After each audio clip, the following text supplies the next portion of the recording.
কোনো কোনো দিন আপনার সময়গুলো এত ভালো কাটবে যে সেই সময়গুলোতে আপনাকে বেশ ফুরফুরে মনে হবে। সেদিন আপনার তাহাজ্জুদ হবে, সুন্নাহ সালাতগুলো ভালো মতো আদায় হবে, নফল সালাতগুলোতেও আপনি রীতিমতো হাজির থাকবেন, দৈনন্দিন সুন্নাহ ভিত্তিক আমলগুলোতেও পিছিয়ে থাকবেন না। কোরআন তেলাওয়াত, যিকির আজকার, সদ্ব্যবহার, গীবত থেকে বেঁচে থাকা, পিতামাতার সাথে দিল খুলে কথা বলা, তাদের আবদারগুলো পূরণ করা, আত্মীয় স্বজনদের খোঁজখবর নেওয়া, সন্তানদের সাথে ভালো সময় কাটানো, স্বামী স্ত্রীর মাঝে হৃদ্যতা, সব মিলিয়ে বেশ জম্পেশ একটা দিন কাটবে আপনার। আবার কোনো কোনো দিন আপনার দিন কাটতে পারে কিছুটা নাজুকভাবে। কোথায় সুন্নাহ কোথায় নফল, ফরজ সালাত আদায় করতেই আপনি রীতিমতো হাঁপিয়ে উঠবেন। সেদিন আপনার তাহাজ্জুদ না হতে পারে, যিকির আজকারের জন্য যে নিত্যদিনের সময়টা আপনি বের করে আনতেন ওই সময়টা সেদিন নাও হতে পারে।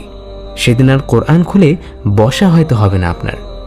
মেজাজ এমন খিটখিটে থাকবে যে কেউ কথা বলতে আসলেই বিরক্তি ধরে যাবে। আসলে এমনটা হয়। এমন দিন সামনে এলে কখনো হতাশ হবেন না, ভাববেন না যে আল্লাহ আপনার উপর নারাজ।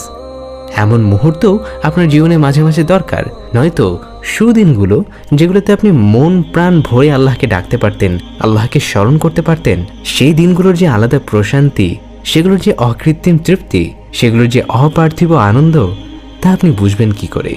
আপনার তো বোঝা দরকার যে আল্লাহর ইবাদতে মশগুল থাকতে পারাটা কত বড় নিয়ামত।